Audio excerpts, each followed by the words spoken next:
Hello, everyone. Good evening. Thank you so much for coming. It doesn't look like anyone has a coat on a chair, but if you do, would you consider letting a person sit in it? And yes, we will get started. So I'm Courtney Skipton-Long. I'm the Acting Assistant Curator of Prints and Drawings here at the Center. And it's my great pleasure on behalf of our director, Courtney Martin, to welcome you this evening in honor of our exhibition, Victorian Radicals, Pre-Raphaelites to the Arts and Crafts Movement, which is on view, if you haven't seen it already, in our third floor galleries, and will be on view until May 10th. The exhibition is focused on three generations of young and rebellious artists and designers who responded to the rise of industrialization by revolutionizing art in Victorian Britain.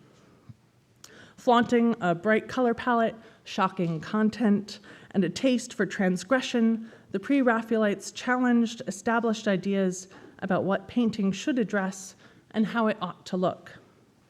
The exhibition brings together approximately 145 objects, including paintings, works on paper, and works of decorative art, many never shown outside of the UK. And these are used to illustrate the most dynamic period of British art in an exhibition of unparalleled historic and visual richness. Victorian Radicals is organized by the American Federation of the Arts and Birmingham Museums Trust. This exhibition is supported by a grant from the National Endowments for the Arts, and additional funding is provided by Claire McKeon and Dr. Lee McCormick Edwards Charitable Foundation. Victorian Radicals is curated by our very own Tim Barringer, Paul Mellon Professor of the History of Art at Yale University, Martin Ellis, Independent Curator, and Victoria Osborne at Birmingham Museums Trust. And it has been my great pleasure as the organizing curator here at the Center to work with Tim and my colleagues here to put on this beautiful exhibition in our galleries. Tonight's program is entitled Radical Victorians in Art and Music and includes an introduction by Tim, as well as musical performances by the remarkable soprano Lucy Fitz Gibbon, a graduate of Yale University from 2010, and virtuoso pianist Ryan McCullough. They will perform folk songs, parlor ballads, and socialist anthems alongside an art song by the great exhibition's patron, Prince Albert, and the unique satire of Gilbert and Sullivan. And now, without further ado, please join me in welcoming Tim to the podium.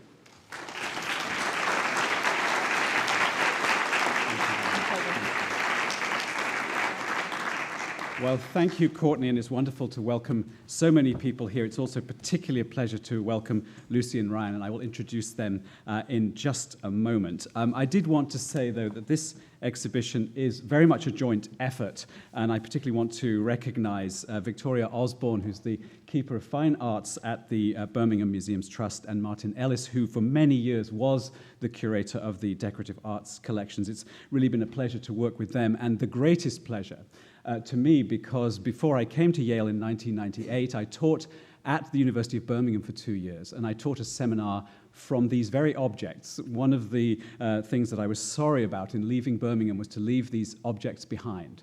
And 25 years later, here they are in New Haven. And I'm teaching the same seminar, which is absolutely delightful. Today's event is a musical celebration of the Victorian era and of the radical dissonant thinking of that era. But before I introduce our performers, I'd like to say a few words about the thesis of the exhibition, which comes from a collection housed in the center of one of the great industrial cities of Great Britain, Birmingham. This exhibition proposes that artists and designers of the 19th century, the first to confront a mature industrial capitalist economy, offered a sustained and radical critique of that new social and environmental order.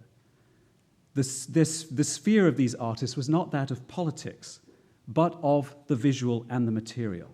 They produced searing representations of modern life, but they also fashioned visions of an alternative, more beautiful, more ethical world against which contemporary conditions could be held in the balance and found wanting.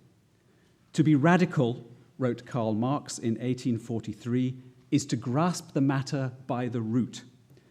Marx's own root and branch analysis of capitalism was written in Britain at the time when the works in this exhibition were being made, and his ideas overlap with those of John Ruskin, social critic and aesthetic theorist, who argued for the importance of artistic creativity in all worthwhile forms of labor.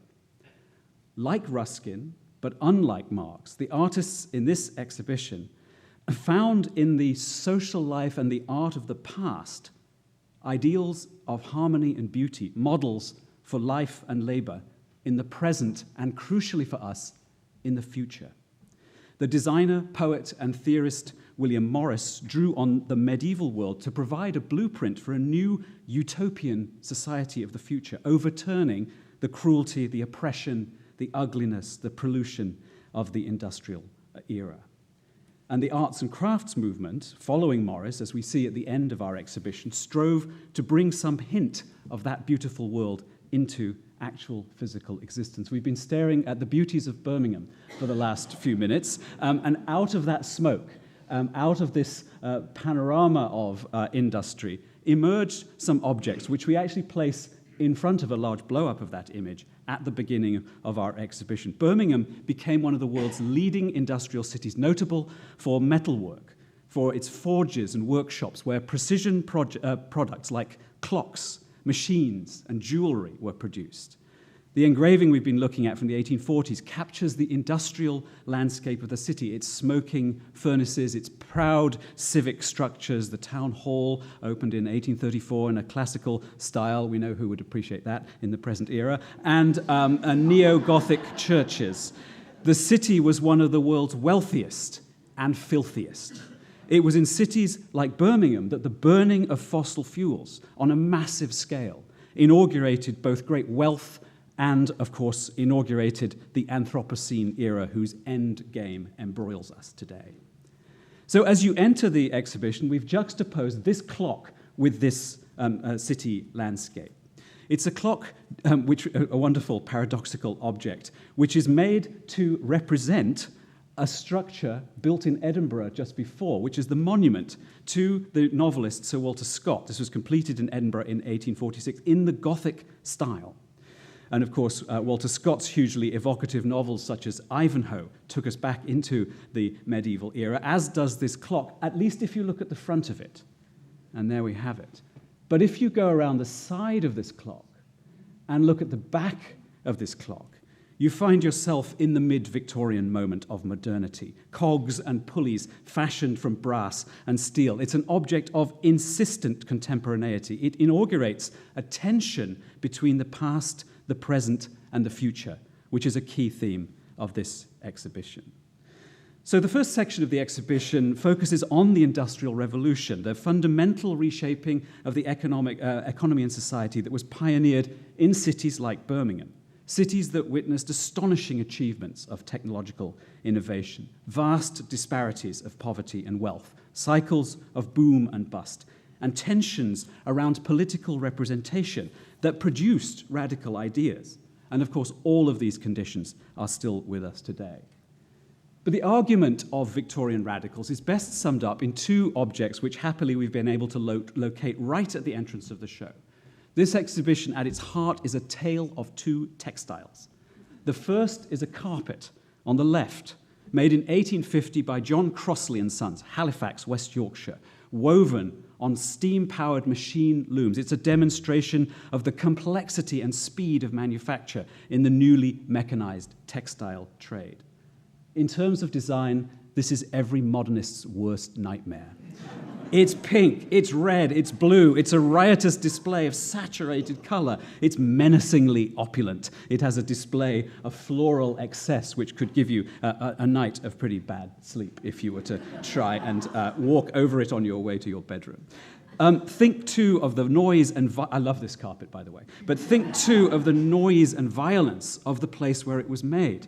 The terrible violence of the machinery, the injuries sustained by the small children who were employed to service the machine-powered, steam-powered looms because their small hands could penetrate into the hot, oily cavities of the machines. And It's a magnificent achievement, nonetheless, of mechanization and commerce, a commodity of which 1 or 1,000 could be mass-produced, with a fraction of the labor costs of a traditional hand-woven rug. Compare it with this, which you also see as you enter the exhibition. From the other end of the whole story, in 1908, a bed cover, lovingly hand-embroidered by a named female artist, Mary Jane Newell, a designer trained at Birmingham's Municipal School of Art, who also taught there. Turning her back on the regimented sameness of factory production, the chemical dyes and the fast-paced machine action of machines, Newell hand-dyed a square of linen using colors made from local plants. She embroidered lovingly in colored wools her own design with lines from William Wordsworth's ode on intimations of immortality. It's a lyrical work. It celebrates the unique and the handmade in defiance of the industrial, the slow work of many, many weeks and months versus the breakneck speed of the machine. There's many paradoxes in both of these objects. So our first musical selection will take us a little further back in time than the beginning of our exhibition, to the teens of the 19th century, when the social violence of industrialization was at its absolute height. A fundamental shift in economy and society was brought in by the power of the steam-powered loom. Just such a loom as wove our pink carpet. Vast new factories were created to produce economies of scale. We've been looking at Turner's watercolor of 1816 of Leeds, which is in the collection here at the Yale Center for British Art. These factories that Turner was one of the first to represent were cathedrals of manufacturing. On the far left, you can see an enormous building. That's the factory of Benjamin Gott of Leeds, who became the leading manufacturer of woolen cloth in the world, a man of immense wealth. But the social effects of this factory were terrible. Mass unemployment for the skilled laborers who, for generations, whose families had hand-woven textiles, suddenly pushed aside to be replaced by machines. Resistance took the form of the Luddite movement, which violently destroyed mills and shearing frames in the city of Leeds in 1812, just 4 years before Turner's visit. So panic-stricken were the authorities that 4,000 soldiers were sent to the north of England. 17 men were hanged. And this image, this very strange image, shows a Luddite, but wearing the kind of dress that was produced on the steam looms that he had just smashed. Because the Luddites were followers of Ned Ludd, mythical figurehead of a movement against the machine. This print is supposed to ridicule Ned Ludd and his followers by effeminizing them, but there's no ridiculing this face, the face of anger, the face of resistance, the harsh, unshaven face that ensures a quality of menace remains. So to hear the authentic voice of the Luddite movement, let me introduce Lucy Fitz Gibbon and Ryan McCullough. And you have your song sheets, be ready, because you too are Luddites, and we must all join in.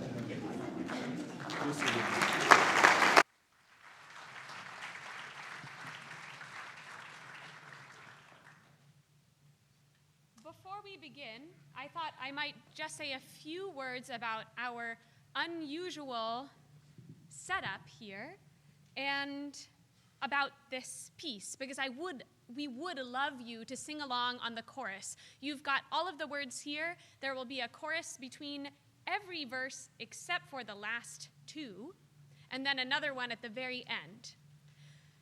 We have chosen this setup partially because the acoustics of this incredibly beautiful space are designed more for lecturing than they are for performance.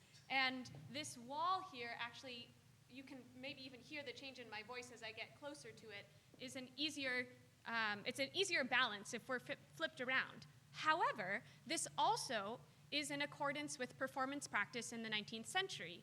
The Victorian era was the first time that we saw women playing the violin in public, and it was a time when song and song performance was relatively unusual, and where singers were often either standing or, in the case of Clara Schumann's Diary from the mid-1840s, in a concert with Jenny Lind, the famous soprano, seated behind the lid of the piano, much to the dismay of the audience. So, although we have some unusually modern instruments, this Steinway, and you'll hear in a moment Ryan's melodica, it is all in the spirit of the era.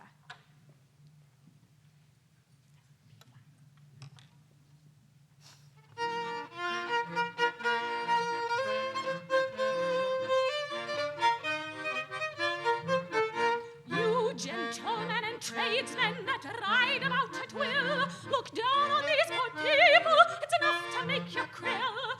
Look down on these poor people as you ride up and down. I think there is a God above will bring your pride quite down. You tyrants of England, your rest is only done. You may be brought unto account for what you've sorely done. You pull down our wages, shamefully to tell. You go into the markets and you say you cannot sell. And when that we do ask you when these bad times will end, you quickly give an answer when the wars are at an end. You tyrants of England, your race is only run. You may be brought unto account for what you've sorely done. When we look on our poor children, it grieves our hearts full sore. Their clothing, it is worn to rags when we can get no more. With little in their bellies, they to work must go, whilst yours do dress as manky as monkeys in a show. You tyrants of England, your race may soon be run. You may be brought unto account for what you've sorely done. You go to church on Sundays, I'm sure it's not but pride. There can be no religion where humanity's thrown aside. If there be a place in heaven, as there is in the exchange, our poor souls must not go near there, like lost sheep they must arrange. You tyrants of England, your race may soon be run. You may be brought unto account for what you've sorely done. With the choicest of strong dainties, your tables overspread, with good ale and strong brandy to make our faces red. You call a set of visitors, it is your whole delight, and you lay your heads together to make our faces white. You tyrants of England, your race may soon be run. You may be brought unto account for what you've sorely done. You say that Bonaparte, he's been the spoil of all, and that we have got reason to pray for his downfall. Now Bonaparte's dead and gone, and it is plainly shown that we have bigger tyrants and bodies of our own.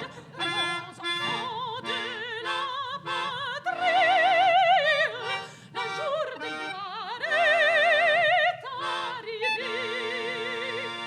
And now, my lads, for to conclude, it's time to make an end. Let's see if we can form a plan that these bad times may mend. Then give us our old prices as we have seen before, and we can live in happiness in the room of the old score. You tyrants of England, your race may soon be run.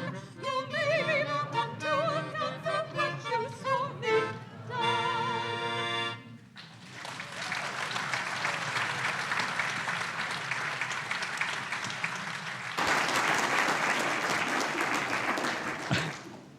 A change of scene. So, Victorian Britain was a land of contrasts, and radical thinking could be found in many places. In 1840, Queen Victoria, already on the throne for 3 years, married a young German prince, Alberg of Saxe-Coburg-Gotha. Albert was that most fascinating of human beings, an art history major. He had taken a course at the University of Bonn with Professor Edouard Dalton, and there was another student in the classes of this professor at around the same time, a young, ambitious intellectual named Karl Marx. Wouldn't it have been interesting to hear the conversation between those two individuals? And incidentally, neither of them completed their dissertations, I note. But in part, under Albert's influence, Victoria chose to reject the traditional grandeur of the monarchy. They chose instead to fashion themselves as almost a middle-class couple with a young family, although the middle class don't tend to bring dead game and leave it on the floor of the living room. We're seeing them here at Osborne House, their favourite summer retreat on the Isle of Wight. And Albert and Victoria were both competent performers on the piano. In fact, rather charmingly, their piano stools sit together at Osborne to this day, as if they were about to return and strike up a duet at the keyboard. Albert, though, was an accomplished composer who played the organ for the distinguished Felix Mendelssohn, who is trying to think of something nice to say about Prince Albert's composition in this image. But we're delighted to offer for you this evening a performance which does a little more justice to Lucy's beautiful voice than the Luddites, of Prince Albert's art song, Die letzten Worte eines Baden, a setting of his father's poem on a favorite romantic theme. This is the last of the medieval bards, the Welsh poet-singers who, in the medieval period, who rather than submit to English conquest, chose to throw themselves to their death. And it's perhaps ironic that the wife of the composer of this anti-imperial tale was in fact the Queen Empress of Great Britain, precisely the person who chased the Welsh out of their own country, or her ancestors had done so. But Albert's setting is a serious composition which owes much to the work of Franz Schubert and uses the full range of the piano and a wide vocal tessitura to plumb the depths of emotion. Let me again welcome Lucy and Ryan.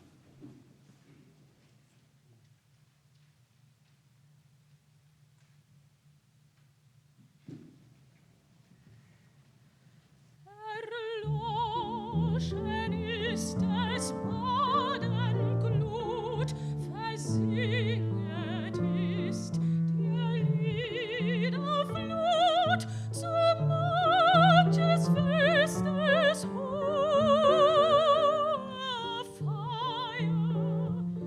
Nicht tönet mir die sanfte Leier.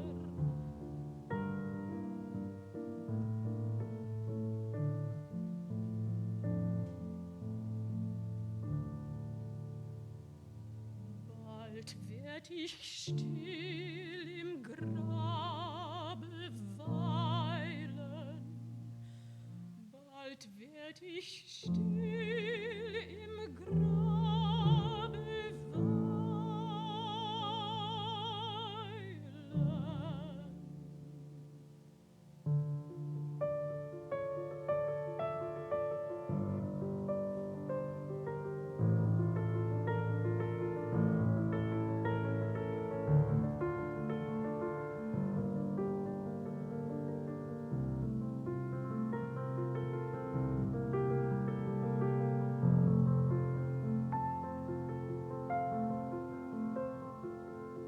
Hört ihr die Winde schelmisch eilen, durch die mir sonst so teuren Seiten?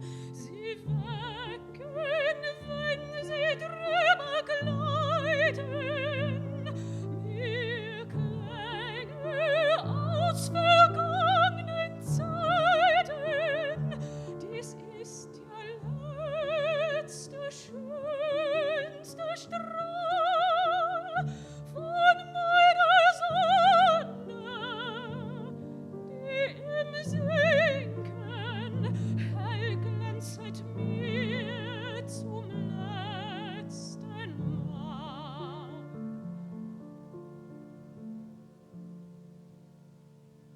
Und wie sie langsam ein sich taucht im purpurgleiche Fluten, so seh ich langsam sich verbluten das kranke, längst gebrochene Herz. Geendet ist die Qual des Schmerz.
Well, clearly Albert was a man of deep culture, but could he possibly be considered a Victorian radical? Well, he was determined to encourage the British state to do more to ensure the prosperity of art, design, and manufacturing, as many of the princely states in Germany were beginning to do. And Albert was an excellent committee man.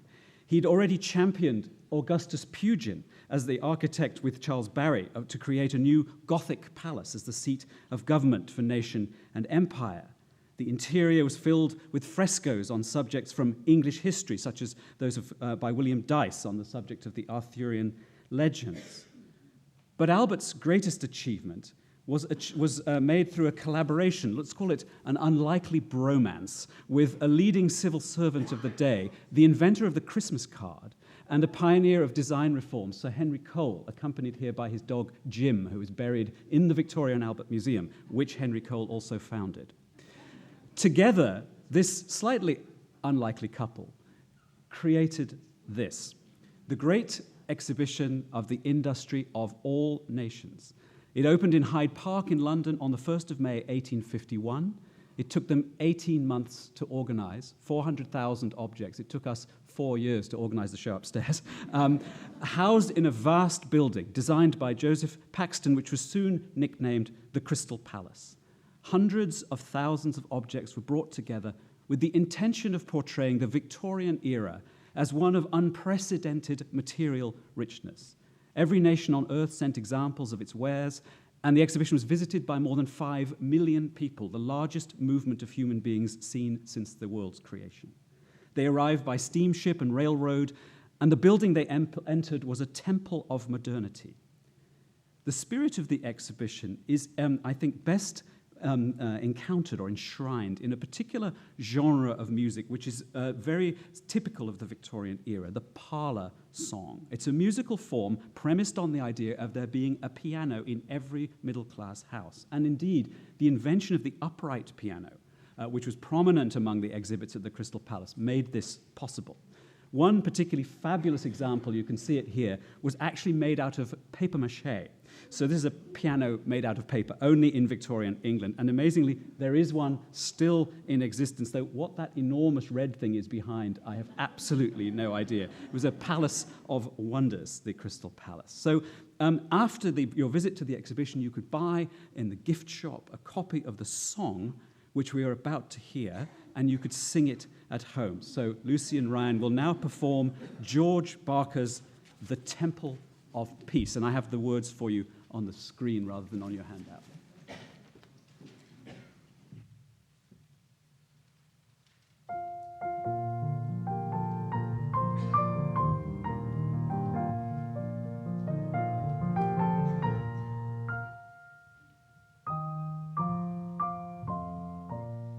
You may boast of the countries of Virgil and Homer, their classical treasures are honored by all. Their beautiful temples, majestic in ruin, still stand the last wrecks of the great empire's fall. But feebly they shrink as there rises before us a building outshining the glories of Greece, where nations shall mingle as friends and as brothers. The palace of crystal, the temple of peace.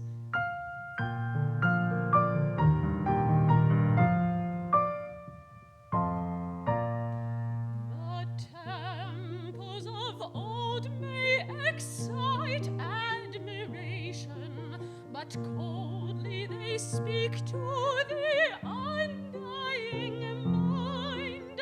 They tell but of vice and of gross heathen darkness, ere Christ's lovely gospel was known to mankind.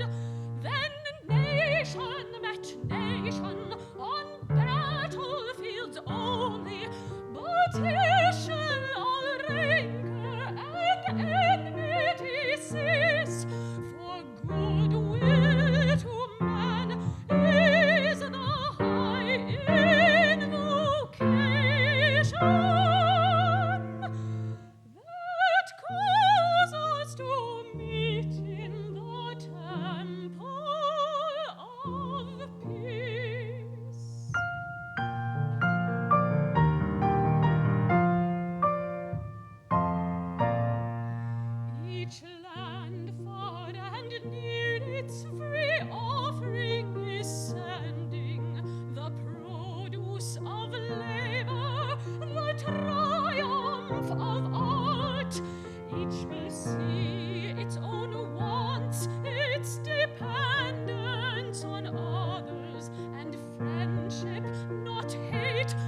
strengthen his kingdom and power on earth, and blessings shall rest on the head that imagined and first to a project so holy gave birth.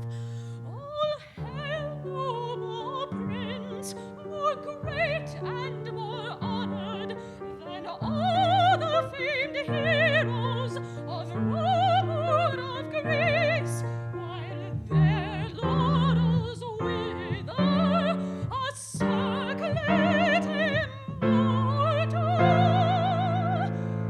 shall rest on thy brow as the victor of peace.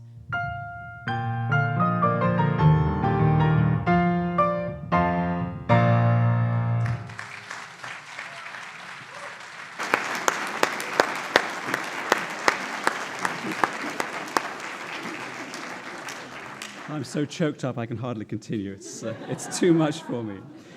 The Great Exhibition was not an art exhibition. It was dedicated to modern manufacturing. Proudly on show were vast machines, some silent, some in action. Elsewhere, textiles made on those very power looms were proudly displayed. And of course, in the center of it all, our carpet, the Halifax carpet. But in the exhibition, we've gathered together some other objects also shown that capture the particular aesthetics of 1851.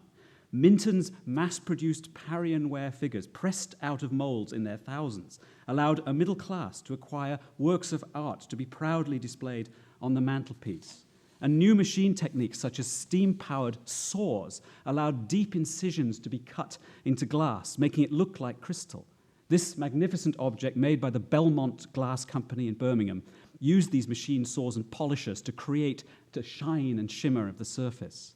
Not only that, if you tire of using it to serve sweetmeats to your middle-class neighbors, you could turn it upside down.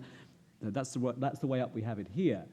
That's the way up it was in the Seattle Art Museum showing of because they have earthquakes there and they were worried about the thing falling over. So you can invert it and serve celery from the other end of it. Just make sure you don't use it at the same dinner party.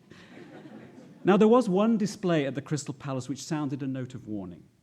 The architect Augustus Pugin, we've seen already his Palace of Westminster, believed that the modern city, he described Birmingham in particular as a filthy hole, and he felt that redemption for art and society could only be found by returning to the purity of the medieval church. He was a pioneer of the stained glass revival, the superb examples in the exhibition, and he actually set up a special display in the medieval court at the Great Exhibition, which paradoxically included both objects which returned to medieval types, but also some which didn't, such as the central heating boiler in the Gothic style, which he exhibited there, nonetheless reminding us that there were better times in the past. Sculpture was positioned in the nave of the Crystal Palace, lit by sunlight and surrounded by crowds, and most celebrated was the Greek slave, the first version of which was carved in 1844 by the American sculptor Hiram Powers. And this sculpture was celebrated on a revolving plinth, and behind it was a scarlet curtain. It became a celebrated object, and of course we have one version of it now in the Yale University Art Gallery. It represents a Christian woman sold into slavery, standing terrified on the auction block somewhere in some mysterious part of the Ottoman world, according to Hiram Powers. And you could buy in the gift shop all sorts of reproductions of this famous sculpture. And multiple versions were made.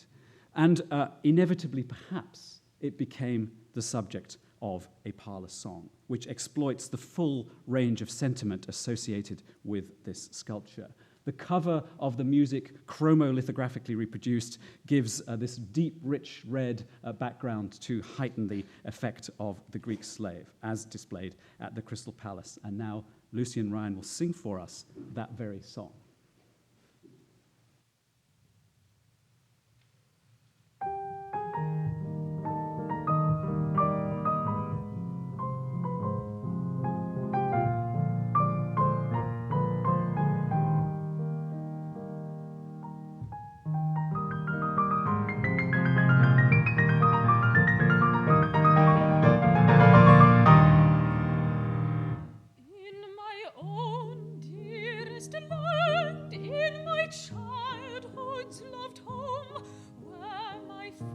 footsteps were free as the wind.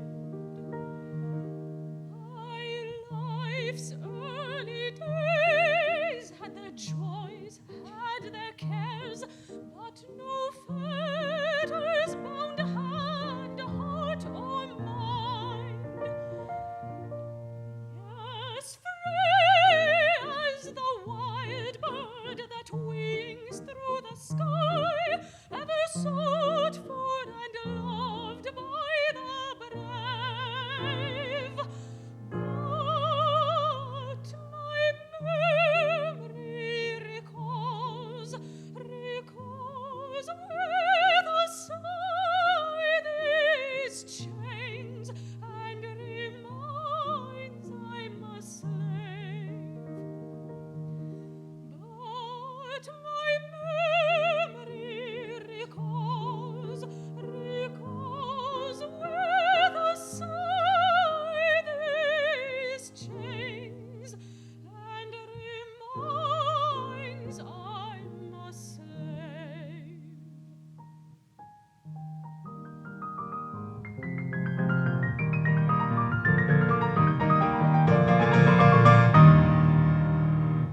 I pine for my home, though the tyrant hath been and destroyed the fair vision it bore. I pine for my home with the fanes of my sires and the faith that they kindled of yore. But hope, sweet enchantress, points onward and says, thy sorrows are nearing the grave, and thy spirit thus freed from earth's ties shall give freedom and rest to the slave. And thy spirit thus freed from earth's ties shall give freedom and rest to the slave.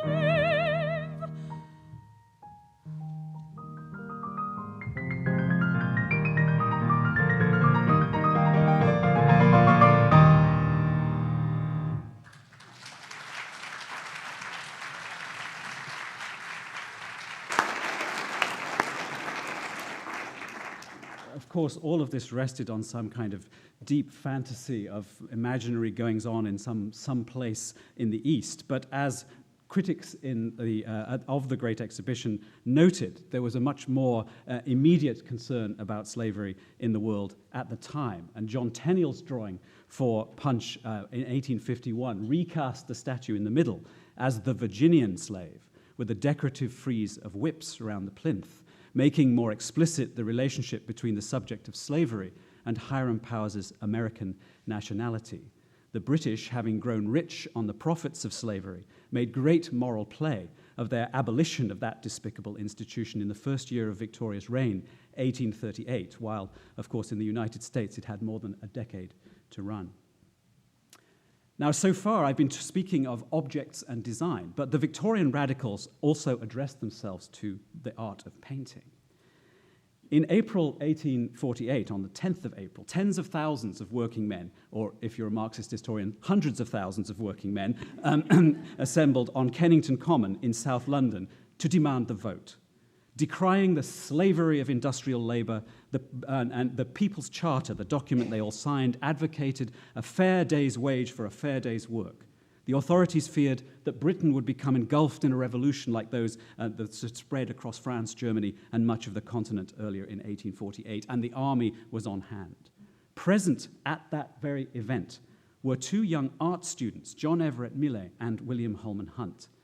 They brought a similar, if slightly less radical, sense of revolution to the extremely conservative art school that they were attending at the time, the School of the Royal Academy of Arts in London.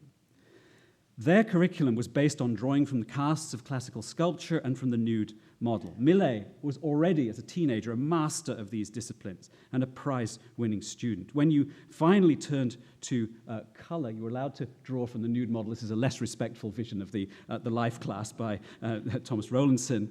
But when you were finally allowed to use color, you were instructed to copy the work of the preeminent Italian painter of the High Renaissance, Raphael, whose celebrated St. Catherine could be seen in the recently founded National Gallery, which is in the same building as the Royal Academy, at each end of that famous building on Trafalgar Square at the time.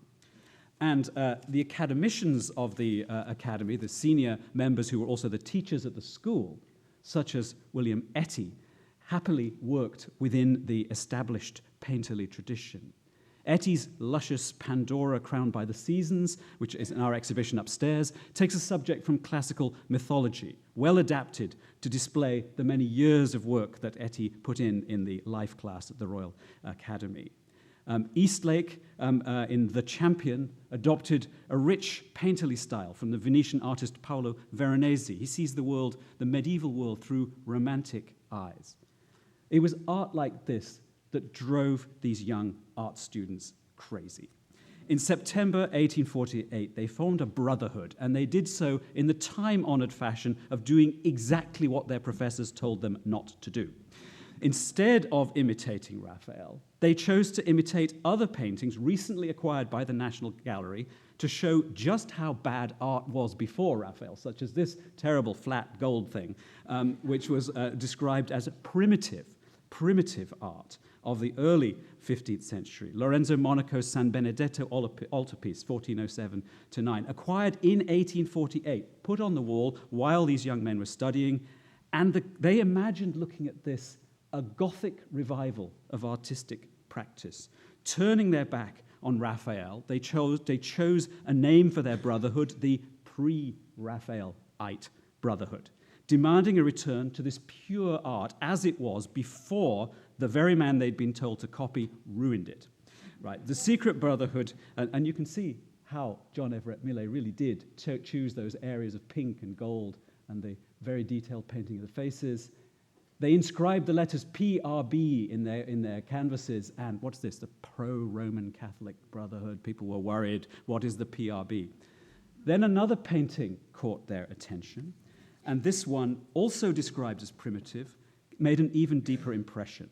It was actually described as quaint and primitive by the National Gallery. Jan van Eyck's Arnolfini portrait, 1433-4.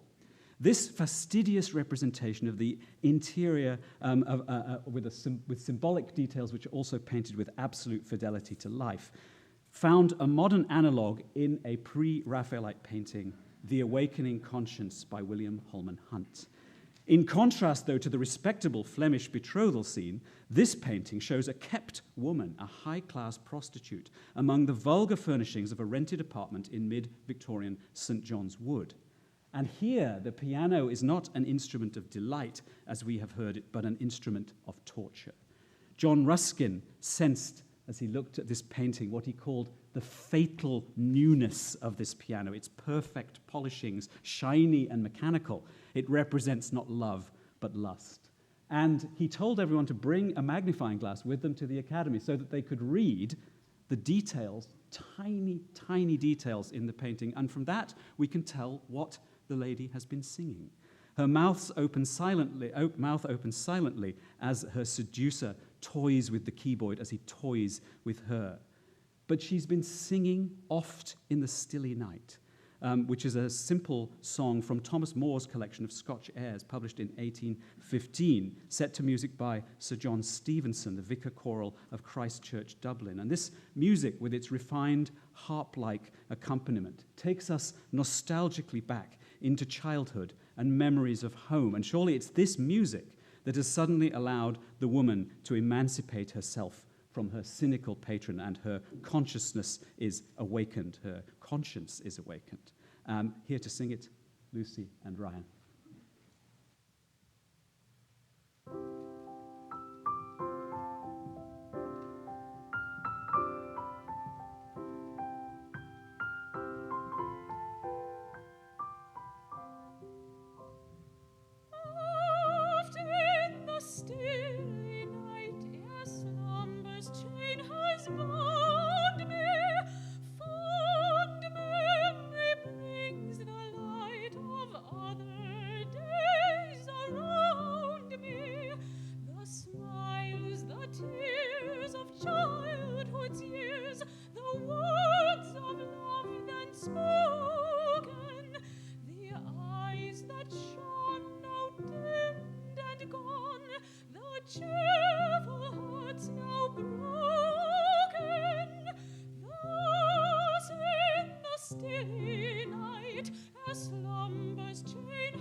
dead, whose garland's dead, and all but she departed. Thus in the stilly night, ere slumber's chain has bound me, sad memory brings the light of other days around me.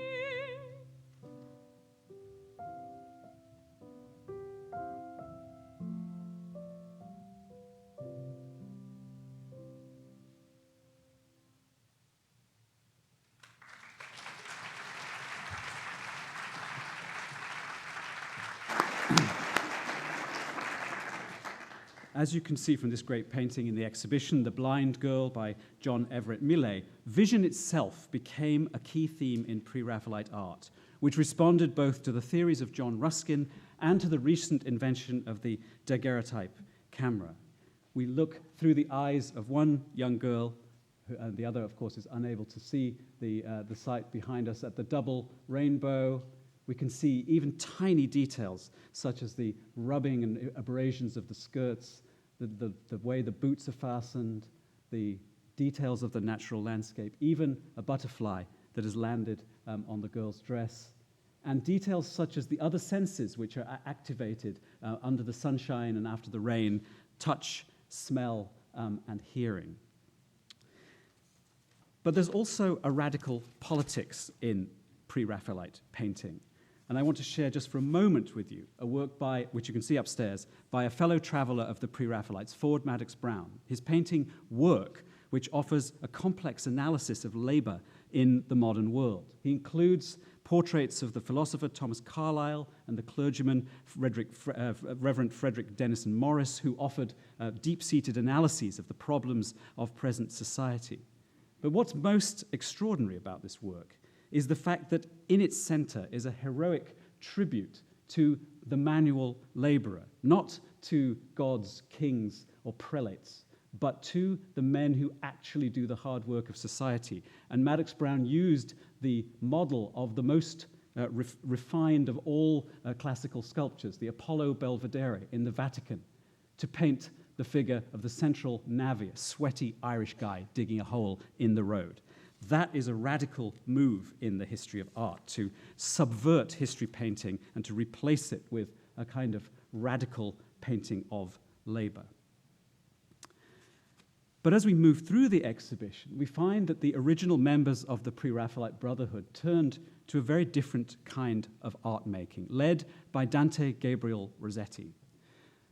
A later group surrounding Rossetti abandoned social critique for the worship of beauty. And in paintings such as Proserpina from 1881 to 2, we find sensual studies in art for art's sake. But here, there is another kind of radicalism that enters our story. A younger painter in Rossetti's circle, Simeon Solomon, adapted this Rossettian image of the sexualized female figure in an innovative and distinctive way, refracted through his own homosexual identity, preserving the attenuated neck, the voluptuous lips, the blank, staring eyes and flowing hair of the Rossettian type. He transformed this figure of Bacchus into an eroticized, androgynous figure of modernity. Strikingly melancholy, this image stares out at us in the exhibition as a pioneering denial of the binary ideas of sexuality which dominated the mainstream Victorian culture. Simeon Solomon's Bacchus, surprisingly, was exhibited and was celebrated at the Royal Academy exhibition of 1868, where it gained a great deal of attention. It is truly a radical Victorian image. But the dominant figures in the later stages of our exhibition are two friends, both of them deeply influenced by Rossetti's work, but also by the writings of John Ruskin. William Morris, on the right, a wealthy Londoner, and Edward Burne-Jones, a frame-maker's son from Birmingham. They met as theology students in Oxford, but while they abandoned conventional Christianity, they continued throughout their lives to wish to transform the world through art, design, and ultimately through politics, and finally through revolution. Andrea Wolk-Reger, who did her dissertation at this university, has called their work secular ministry. This is the idea that they would remake the world through the creation of objects of exemplary beauty. When they got thrown out of Oxford for failing their exams, they went down to London, as many people do, and set up an apartment which was totally squalid and chaotic. But in it, they crafted medieval-looking furniture. They bought things like suits of armor, which you can see things like that knocking around here. And they adorned their new furniture with paintings of their own invention, chivalric subjects. They devised a new workshop-like process of design, which was put into full action at the house William Morris designed with Philip Webb for himself and his wife, Jane Morris, whom he'd married in 1859. This house was a collective work of art by Burne-Jones, Webb, Morris, Rossetti, and Ford Madox Brown. They all participated in decorating the interior with frescoes in the medieval style, with astonishing, innovative kinds of furniture, with tiles, hand-painted, not factory-made, and with stained glass, again made using traditional techniques. Pugin actually cheated and used modern techniques, but it looked medieval. This actually uses the authentic medieval types of manufacturing.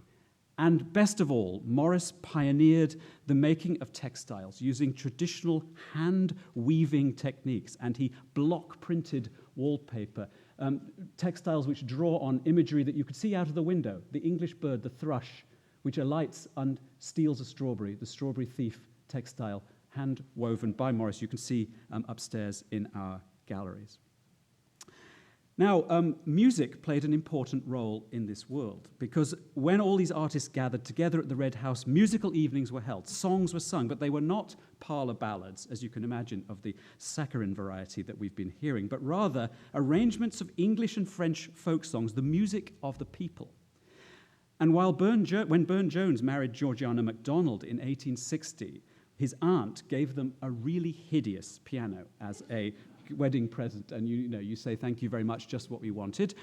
And Burne-Jones started to paint on it. He used it as essentially a panel to paint upon. If you look at the image at the upper right, this was suggested by Georgiana's voice as she sang at the keyboard a very particular song. That image of a young woman playing a portative organ with Cupid operating the bellows turned eventually into this great painting now in the Metropolitan Museum of Art, the love song, the Chant d'amour.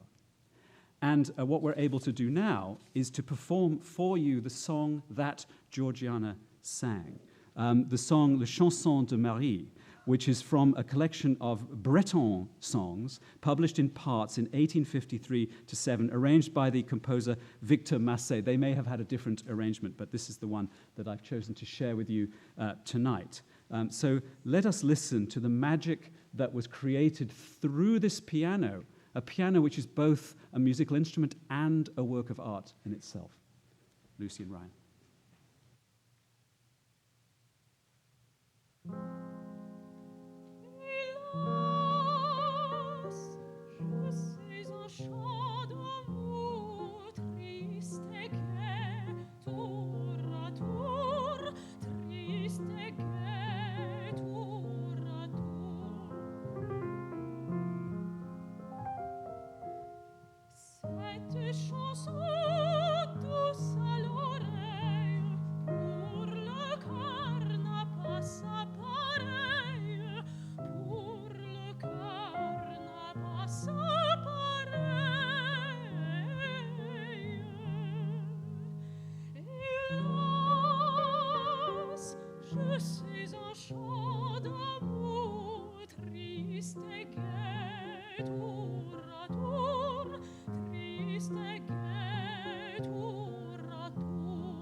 think you can understand why Burne-Jones was haunted by that wonderful music.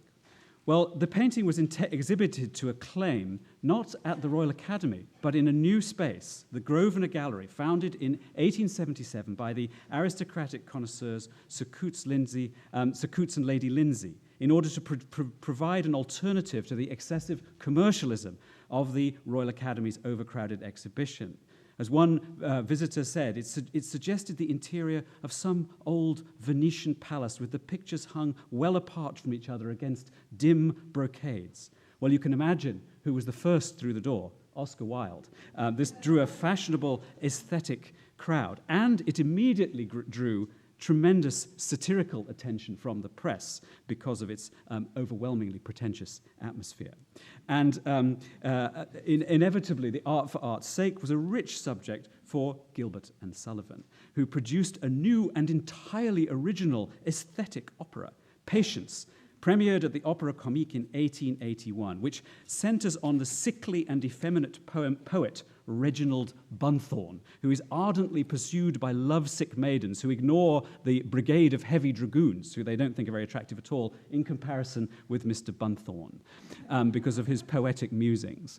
His aesthetic persona is contrasted with that of the regular chap Archibald Grosvenor. And I have, in order to give context to our next musical example, I have to play you 40 seconds of Gilbert and Sullivan. So let us just listen to Bunthorne. When I go out of door, of damoiselles a score, or sighing and burning and clinging, and any will follow me as before. I shall with cultured taste distinguish gems from paste, and hide diddle with rank as a needle if I pronounced it chaste. A most intense young man, a soulful-eyed young man, an ultra-poetical, super-aesthetical, out-of-the-way young man. He obviously loves the work of Edward Burne-Jones. Let's continue with one more 30 seconds. A Japanese young man, a blue and white young man, Francesco Rimini, Mimini, Pimini, je ne sais quoi young man. A Chancery Lane young man, a Somerset House young man, a very delectable, highly respectable, threepenny bash young man. A pallid and thin young man, a haggard and lank young man, a greenery gallery, Grosvenor Gallery, foot in the grave young man. There you are. Now you understand why the whole plot turns on the emergence of someone who is actually real, the shepherdess Patience, who stands for rural purity and honest emotion in a world ruined by aesthetic movement, artifice, and pretension. Bunthorne is smitten, but Patience is immune to his charms. And while Bunthorne inhabits a range of operatic parodies from Rossini to Verdi, dipping sometimes into the music hall, Patience returns us to the simple strophic melody and sentimental affect that we identified in Oft in the Stilly Night. And here is Lucy Fitz Gibbon as Patience.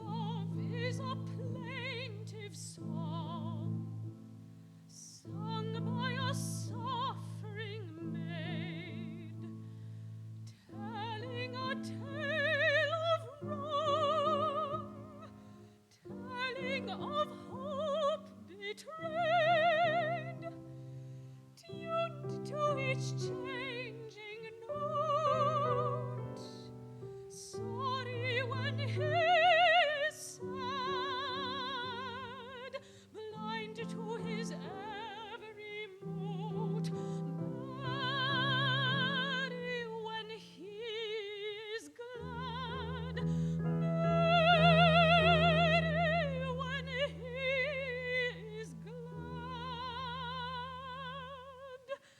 Love that no wrong can cure, love that is always new, that is the love that's pure,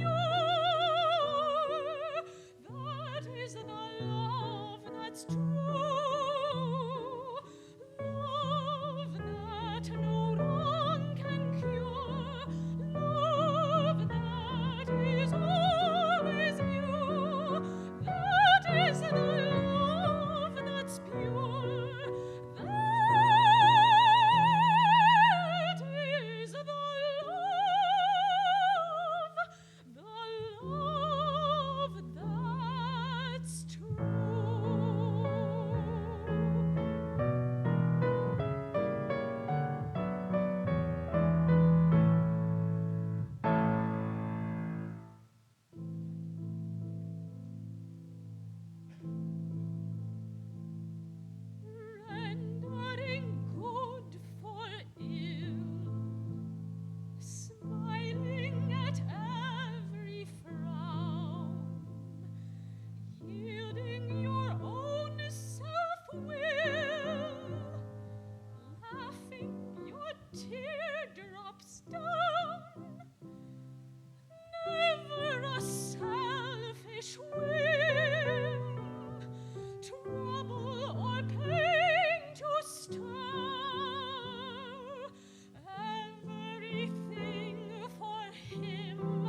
And I discover, to my astonishment, that the Yale Gilbert and Sullivan Society is performing Patience starting on Friday. So you have a chance to see how it all turns out for Patience and Bunthorne.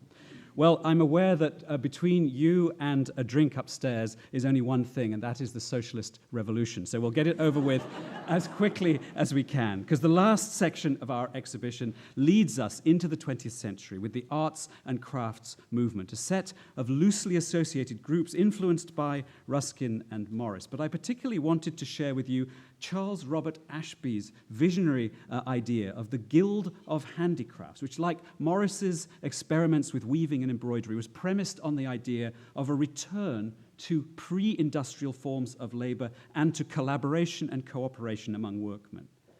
And Charles Ashby set up initially a group of workmen in the East End of London at Whitechapel in 1888, a small group whom he trained in artisanal skills of carpentry and metalwork.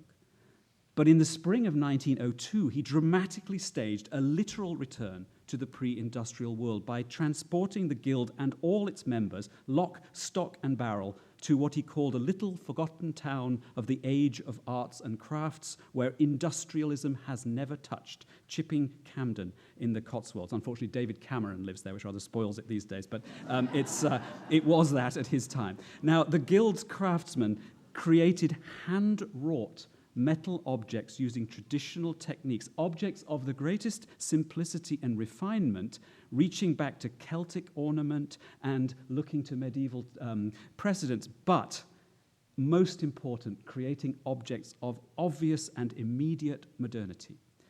Now, among the shared recreational activities that were part of the Guild's life in Chipping Campden were dinners followed by singing in parts and in unison. Harmonious and lusty music-making, after all, provided a metaphor for the joining of workmen into a single body of labor. And Ashby and his family were congenially integrated into this in spite of the distinctions of class. So now Lucy is going to perform one of her shape-shifting achievements again and become the workmen of the arts, the Guild of Handicraft, singing from the Essex House Songbook, which you too can join in, particularly the choruses of the wonderful blacksmith's song, Twanky Dillo. So it's this.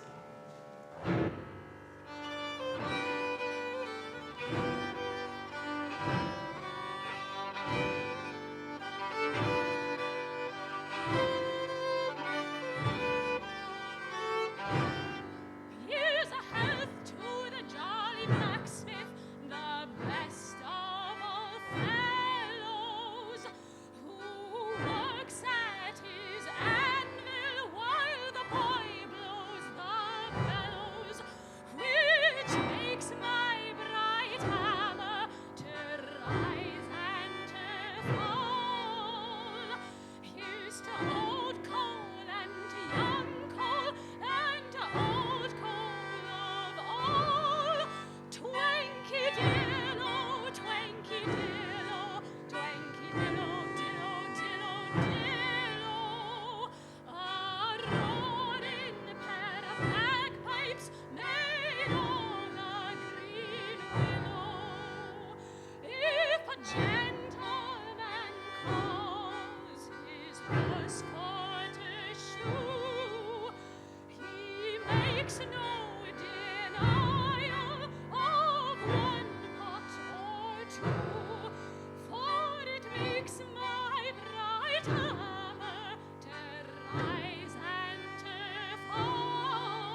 Charlie, and likewise his queen, and to all the royal little ones where they are seen, which makes my bright hammer to rise and to fall.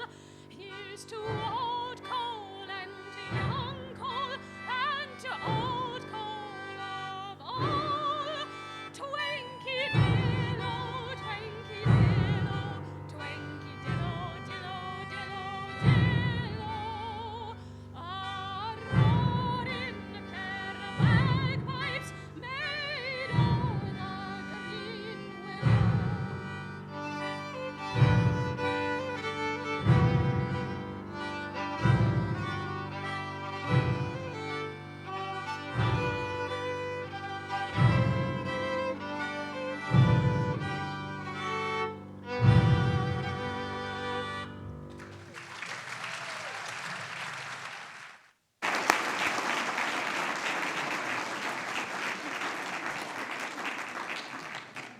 Well, if Ashby was content to lament the loss of a world of rural creativity, we have just to acknowledge one more thing.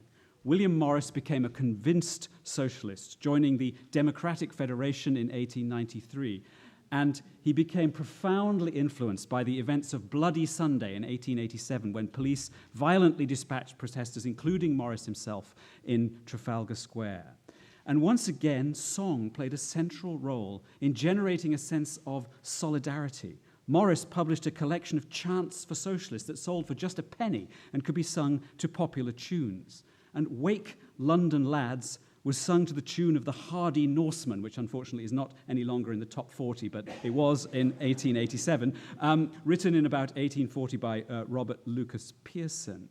And Morris's chant, "The Day is Coming," draws together Ruskinian and Marxian accounts of labor and offers a vision of a future communal life in which hunger, envy, and greed are a thing of the past. Most notable, though, is the fact that Morris wants to bring all the arts together, music, the decorative arts, the fine arts, and literature, to unite under his vision of a new socialist world. Maybe we could have just the first 3 verses. There are actually 27 verses, but we'll save you that.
coming, and forth the banners go.